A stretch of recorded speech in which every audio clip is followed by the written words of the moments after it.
Why should I always see mothers as an epitome of sacrifice? Everywhere it says like mother has to do it all. Every time, every mother. Made you shift from being in IT industry to this coaching industry? What are the things that you learned that pushed you towards this? I just had half an hour with my son, and that was really disturbing me. He told me, do you know you have forgotten your smile? And I felt very bad about it. Women believe that their freedom is coming from their family, their husband. How can they create new identity that can help them to shift this? We have to see them as financial decision makers, which they are not doing it. Most common beliefs they have is money is a man thing. I'm not good enough to earn money. Or if I earn money, I don't know where my time and money is going after the first week. How are you making moms do this on a daily basis? They are so busy with their own schedule. What is the magic? We take a theme for a month and every day will be based on that theme. We work on that. What are the habits that you had to make your money multiply when you are working? Throughout my life also, if I earn, I'll not be able to make a crore. That was the belief I had. I started learning more about investments and I started investing in mutual funds, stock market. I started taking risks, but they were calculated risks. Out of all the coaching modalities that you have learned, which one do you like the most and why? EFT. That's a wonderful, amazing, magical technique, I would say. Hi, Gopal here and welcome to this Unicorn Coach Talk Show again. Today we have a very special coach, Nithya Rangarajan, who has helped a lot of moms to align their wealth energy so that they can make more money in their life. Welcome to the show, Nithya Rangarajan. How did you get into this coaching business and what has been your life story so far? Hi, I'm Nithya Rangarajan and thank you, Gopal, for having me here. My journey started, it's an interesting thing. I was working for a corporate in the IT industry and it was 8:30 p.m. Every day I used to return from office to home at 8:30 p.m. and 9 o'clock my son would sleep. And I just had half an hour with my son, and that was really disturbing me. And one day he called me and told me, he asked me to sit down in front of him and he said, Amma, do you know you have forgotten your smile? So this was the word he told me and I felt very bad about it. It was hitting me hard and I could feel the guilt my mom actually underwent. And I got reminded about my mom and I was thinking like, okay, for generations the same thing has been happening. My grandmother also felt the same, my mother also felt the same, I'm also feeling the same. Then where is this women empowerment? So I started thinking deeply about this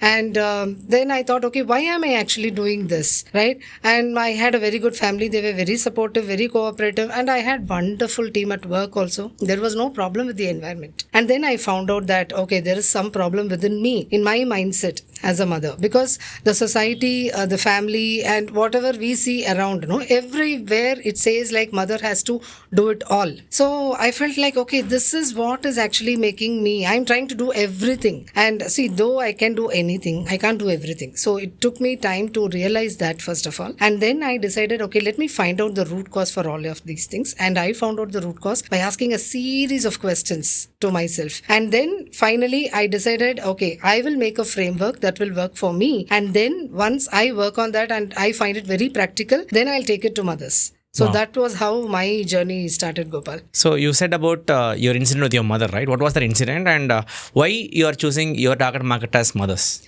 Yeah, thank you for that question. Because my mother was a working mom and she used to come out 11 o'clock in the night, just imagine. And it was very hard for us, my sister and I. We were there. My father was there, but still... What was she working? She was working in the collectorate as additional collector. And she used to come late after all the meetings and other things. And we used to wait. It would be 11 o'clock, 11:15. We'll be praying to God. Oh my God, she should come back because there was no connectivity. We didn't have mobiles and all. Nor did we have the landline and all. So we used to pray like that. And once she comes back, the energy levels will rise like anything. And all three of us, me, my sister and my mom, will sit together and we'll talk about the daily things. Each and every second, what happened in my life, my sister's life and my mom's life. So I think that interaction was missing for me actually. So then I told my mom, why don't you leave this job? No, because I'm missing you much. And she said, no, I can't leave this job because see, money doesn't grow on trees, Nithya. It's very difficult to earn and I have to work hard to earn money so that I can put you in a good school. You can learn and it will actually affect generations to come. No, the sacrifice that I'm doing, I felt, she said like, okay, I feel that will help you. And the next generation will be better. True, that is true. But the problem was, I've also been doing the same sacrifice. Wow. So when will I actually take the result of the sacrifice? No, I was thinking, okay, why should I always see mothers as an epitome of sacrifice? Every time, every mother. See, when we say Mother's Day, we say, oh my God, the sacrifice that you have done. Why? Why should a mother alone do the sacrifice? Why should we see her as an epitome of sacrifice instead of seeing her as an epitome of success? Wow. I started seeing my mother as an epitome of success. I wanted to be an epitome of success. I want to show that to my son. So that was how. And how was your childhood like? So you were brought up by a mother who was a collectorate. How was your childhood like? It was a mix of both the sad things and happy things, I would say, because see, as a child, when we go home, who's the first person we would always want to meet? A mother, right? But when we go home, it will always be locked. We'll have to open it, and we will have our food. She would have cooked in the morning, and just imagine we will have the same food only in the evening. But all credits to my mother. She can't do more than that, because earlier we didn't have fridge also. And then we will finish the homework at home, and then we will go to our grandmother's home, which was nearby, and my father would pick up us from there. So it was like that. And every day we'll wait for our mother. We will talk to her, and then only we will sleep. And my father used to shout, oh, you are not sleeping early, you people, and you are spoiling your health. But we said, no, for us, speaking to our mother is the first thing. So only when we speak to her, we feel very happy, and we sleep peacefully.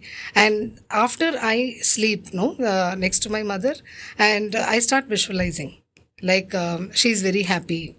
So I always visualize my mother to be happy. And that happened only after her retirement. So I did not want the same for me. I was very clear that I shouldn't be like this. So she taught me how should I actually not sacrifice and start becoming an epitome of success for my son. Wow. And what was your turning point, right? In your childhood, what was that turning point that did your first job, and how much years you spent on that first job? Yeah, that was actually very interesting, Gopal. What happened was we got into a startup company, and it was totally into a different technology altogether. So I had learned C++ and other things, IT industry. And then when I got into the first job, it was about ERP. I did not know what was that. And they were using a software there, and it was fully functional, not technical. So it was very difficult for me to cope up with that. And all the team members, if you see, they're all seniors. They were having my age experience, 21 years of experience itself. And it was intimidating for me actually to admit the truth. And then I asked their help. I asked them to please teach me. And they said, see, 21 years and all, we cannot teach you. So you just do the configuration part, I will tell you, and you do. So I started learning that, and slowly it happened. But what happened was that the company itself was shut down. So we had that fear, I started during the recession. Mm-hmm. That was another beauty there. Mm-hmm. Exactly when the recession picked up, we started our career. So it was like that. Mm-hmm. It was very challenging. How long you were there at that company? Yeah. It was for 2 years. Okay. So 2 years they shut down the company, and then the CEO started another company, and that was also another startup. I love startups, so I joined that company also. But then another interesting thing was the department shut down. See, now I was thinking, okay, I'm in a better position. 2 years experience I have in this particular ERP. So now let me go and head a team or something like that. But then unfortunately, in a month or so, they shut down that department also. Again, I was a newcomer there. So they considered me as a fresher. And then they told me that, okay, see, you have to learn. So I'm fascinated by learning. I believe in constant learning. So I started learning speech technologies, and we had a class for 1 hour, and I picked it up from there. Luckily, that was something that I loved, because I love language, I love sounds, and speech technology was something I could very well relate to. So everything happens for good, no? In the beginning, I thought, oh, they are shutting down this particular department, what will I do? But then the opportunity that came, that was a blessing for me. Wow. And I entered the speech technology, and it was amazing for me. What made you shift from being in IT industry to this coaching industry? Like, what are the things that you learned that pushed you towards this? Actually, when I was 8 years old, so I was walking with my mother. I was very crazy about learning. Okay, so learning languages especially. So when I was on the road, I still remember that scene. I was just walking on the road. I was a very talkative girl. Even now I'm like that. But I was talking to my mother, and suddenly she stopped me in the middle of the road, and she asked me, Nithya, you tell me, what is the purpose of your life? And basically, I'm a very happy person. And I told her, Amma, see, I want to impact. I don't know. I didn't know the word impact at that time. I told her that, okay, Amma, I want to change people's lives for good. I want everyone to be happy. That's all. And I want to become a teacher. That is what I told her, because teacher, I felt always, I feel that's a very noble profession, and it's a service because we are creating citizens of tomorrow.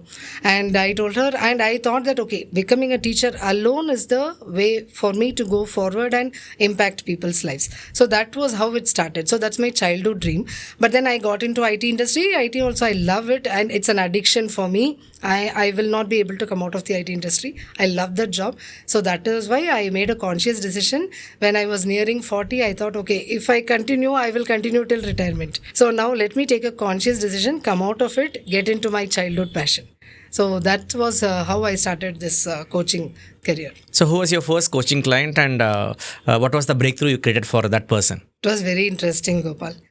So thanks to you, I started my coaching career. This one with you only. And when I started my webinar, so this was for mothers. And when I started my webinar, I was talking about the identity crisis we undergo as a mother and the identity shift we need as a mother. And then at the end of the webinar, mom actually, she just pinged me that she wanted to speak.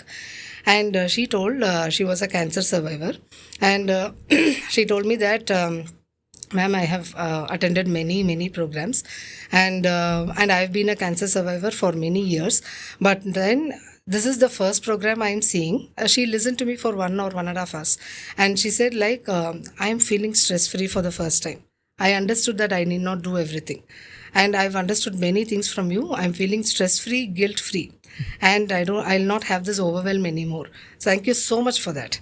So I think that was means even goosebumps come now, even that, no, when I think about that. So that was one amazing moment I had. And there was another mom, she was a professional, and she said that, ma'am, I've actually enrolled myself in 10 or 15 programs on different parenting and other things, and even especially for motherhood also, but I never related to those programs. But yours actually changed me. Now, just after listening to you for these many minutes, I was able to transform myself as a happy mom. Mm-hmm. Wow, that word, when she told me happy mom, oh, that was my aim. That was what I wanted to listen to all the mothers, because I feel every mother, she deserves to be happy. Yeah. No overwhelm, no guilt, no stress. So what is the best tool that you give to them that makes them really happy? What makes them happy? What is the tool that you use to make them happy? I tell them that you have to prioritize yourself. The problem with mothers is they're very good planners. They're very good at time management. See, that is why other productivity programs are focusing on time management. We don't need that. We are very good planners also. We don't need any planning schedule and all. We are very bad at prioritizing. We always prioritize family. We don't consider ourselves. We always take us for granted. I call that tug syndrome, taking us for granted always. So I told them that please prioritize yourself and prioritize your tasks. If you ask me, earlier, I would write 100 tasks and say, oh, everything is a priority. But it is not the case. It is actually the first, only the top one will be the priority actually, if you see. But we will list 100 tasks. And when I asked the moms and all in the program, they listed down 50 tasks for a day. And they said, oh, everything is a priority. Then I made them understand that only the top, maybe 3 or 5 will be your actual priority. And that is what shifted. Priority management, I call this prime management, because priority with time management alone can actually help a mother shift her identity properly. Because she is losing herself, after becoming a mother. She's coming out of the comfort zone. She's getting a new identity. It's so empowering. But somewhere down the line, if you see that personal identity of her is actually lost. And that is when she feels bad. Wow. And how to do this, right? In our today's society, right? Like women believe that their freedom is coming from their family, their husband, their children, etc., etc. How can they create a new identity that can help them to shift this? What is that you give to them? Yeah, it's a wonderful question. See, what happened we've been programmed in such a way that a woman, okay, so in a family, she has to do everything. So just tell me this, if a guest is coming, okay, and they see your house, it's not clean, immediately they will look at the mother. Why?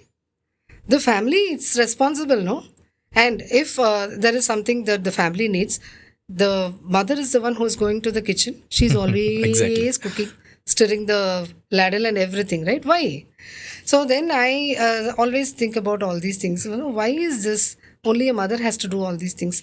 See, family, it's not a corporate environment. In a corporate environment, you have a team, right? And you have the responsibilities defined.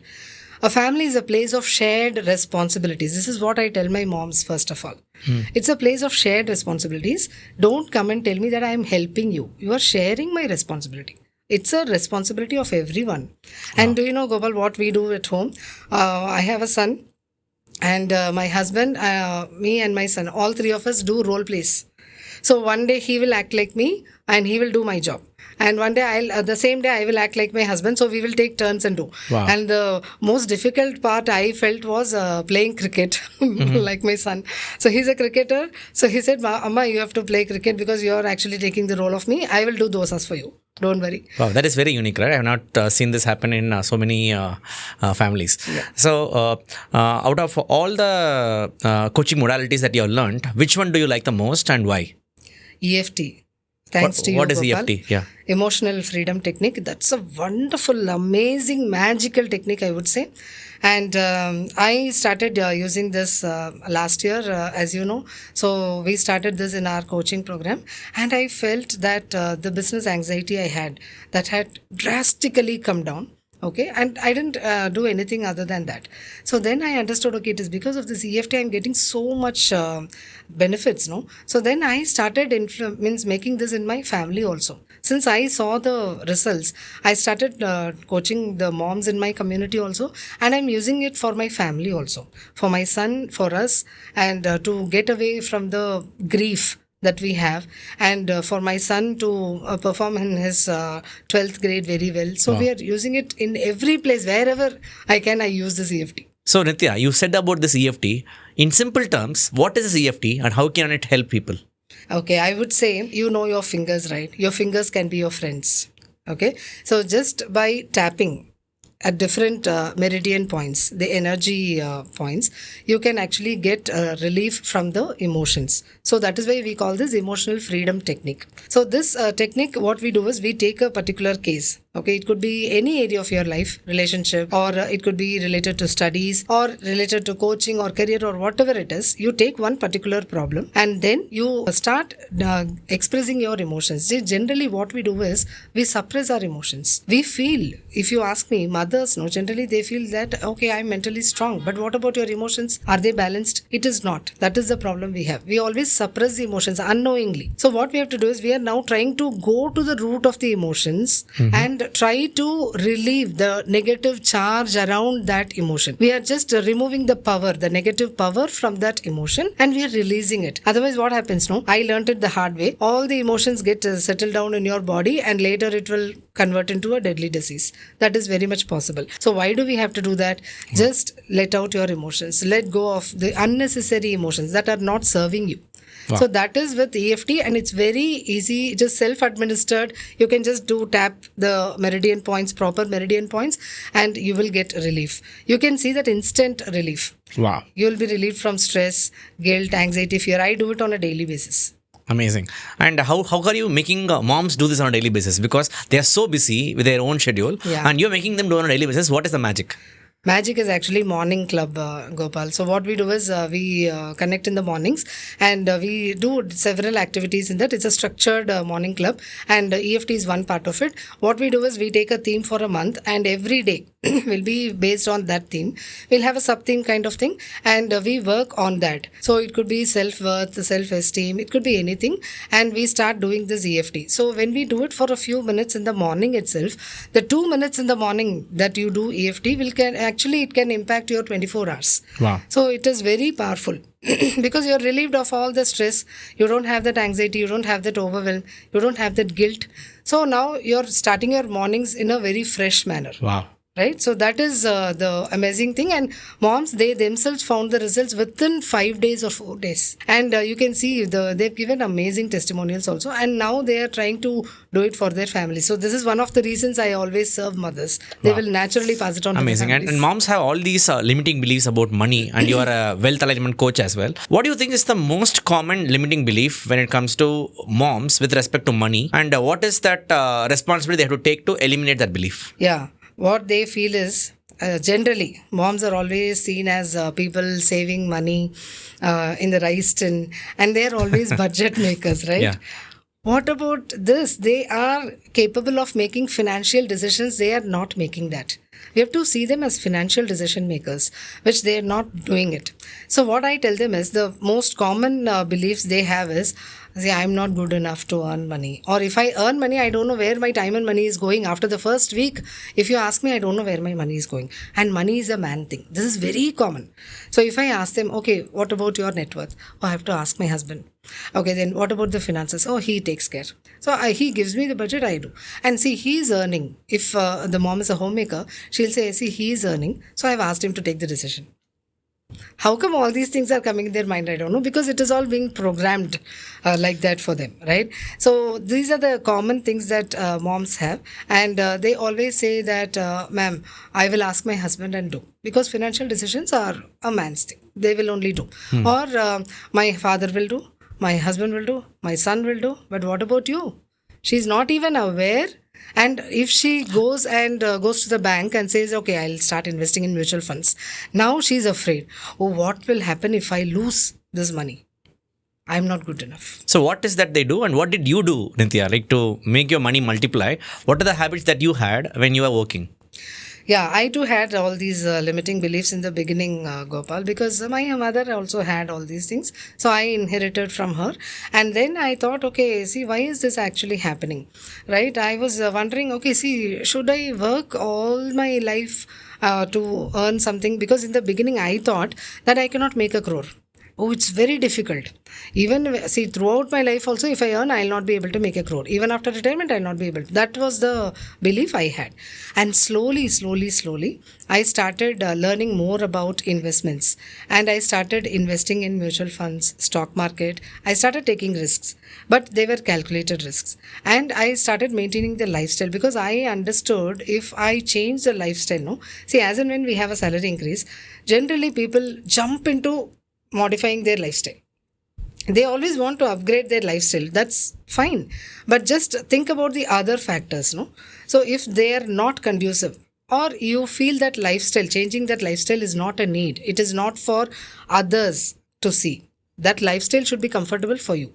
If it is comfortable for you, just go ahead with that. So the most important thing I would say, I told my husband that whatever it is, both of us are working, but I will keep spending only from your income, and my income will be saved for some big expenses and some big travels and any emergency thing that we might get. So these were the 3 goals I had. So there is no spending from your account at all. Wow. Even now it's the same. Wow. We have not changed the lifestyle. How long have you been doing this? Right from my marriage, it's 22 years. Wow. And it's the same. We don't have a car, we don't have a bike, because we didn't feel the need to. But when we felt the need, we had. And what we did was, even now I am spending only from my husband's thing, and the lifestyle is the same. And my son also is easily adapting to this lifestyle. And I think that is one of the most important thing that helped me save money properly. And not only that, I saw many mothers, working mothers, my friends and all, keeping lakhs of rupees in savings account. I've told them several times, please put it in mutual funds, keep investing. So another important thing I did was, whenever my husband got a salary hike or I got a salary hike, immediately I will invest. I will not take it for spending. So I would always see that, okay, when I'm getting a hike, I should also hike my investments. So that was one important formula I followed, because I wanted to maintain the same lifestyle. I'm not frugal and all. I spend very well. If you ask me, my husband will ask me generally, okay, whenever you are not working, you're spending too much. No, I said, no, I want to enjoy spending. Spending is not a sin. People are seeing spending as a sin, but spending is very subjective, and people have called me spend thrift. I just don't care, because I enjoy spending, and I'm spending on things that I feel it is required for me. So I spend on very, very small things, right? And my husband also spends on things that he likes. Wow. There is nothing wrong in that. Spending also makes you invest more. Yeah. Right? That is also inspiring. But people are not seeing that spending from that angle. So these are some things that we did together to increase our net worth. Amazing. And what is your Millionaire Mom system? How are you passing these habits to your clients in a systematic way? Yeah, Gopal, what I felt was I'm telling all these strategies, but just let me tell you frankly, even though we have 100 strategies, no, see, it's available on the internet, but with the strategies, without having your beliefs in the right place, your mindset in the right place, you're not healing your energies, you're not up to the mark, no, the energy level is not up to the mark, nothing can happen. So I understood this properly. And thanks to you, because I understood this from the business point of view, I would say. And now when my energy levels are upgraded with Ho'oponopono, EFT, many healing mechanisms that I'm doing. So I found these to be very powerful, and I've started doing this for moms, and we are seeing amazing results. And they've started saving, see, from zero, collectively now we have collected around 20,000. So as a collective community, we have started investing, and they are very much aware of all the emergency funds and other things, all the personal finance things also I tell them. But whatever I tell them, if the belief has not shifted, if the mindset has not shifted, they are still stuck in that middle class mindset, not coming to that millionaire mindset, then nothing will happen. So that is why I tell them how to shift from this limiting belief to empowering belief, and how to shift from middle class mindset to millionaire mom mindset. And that is when the actual shift happens. And then the strategies and all are very easy for them to implement. They'll implement on their own. Wow. That's amazing, Nithya. So, Nithya, we are now moving into the rapid fire section of this. Okay. One word that defines you today. Empowered. A failure that turned out to be a blessing. I lost 20K in stock market, and then I earned more after learning properly. Wow. If your younger self saw you now, what would she say? She would appreciate me for my resilience. What's your message to every woman who feels stuck but knows she's meant for more? Yeah, always prioritize yourself. That is the first thing you should do, and that is what will give you some progress in your life. Yeah, if today was your last coaching session, what would you do and what would you want from that session? I will ask moms that they have to be happy. They deserve that happiness. They should first of all feel that from inside, and they should also feel that they deserve that undivided attention that they are trying to give to their kids. So moms, please be happy. That's what I'll say. Do anything that it takes to be happy. For all the moms who are stuck right now, what is that one message you want to say? I will say, please follow your passion. Don't wait. The environment is very conducive nowadays. You can learn many things online itself, sitting from the comfort of your home. You can do anything you want. Anything is possible. So please don't say that, oh, I am a homemaker, I am a mom, I can't do all these things. Mom is an empowering identity. Don't think that it is disempowering. It is something which is empowering you, taking you to the next level. So please use it to the maximum extent possible. That's what I would say. Okay. And if people have to follow your work, what are some of the IDs or profiles you can give so that people can follow you? So I'm available on Instagram, YouTube. The handle is Nithya Rangarajan. And in Instagram, it is Productivity Mentor Nithya. And in LinkedIn also, my profile is there. They can see I'm very regular on all these platforms, in Facebook also. I have my website, Nithya Rangarajan. They can also see my one-stop link in bit.ly. So there also it's available. And they can also listen to my podcast on YouTube, and they can see my books on Amazon also. And my coaching is also available in the WhatsApp group. They can join my WhatsApp group from my bit.ly link. Thank you, Nithya. Thank you so much for having me here, Gopal. Thank you. And guys, if you want to follow Nithya with all the links she just said right now, all the links are available in the description. Please click on them and be with Nithya to empower your life. Thanks for staying around till the end. And if you want to watch more of these podcasts, click here and I'm looking forward to see you there.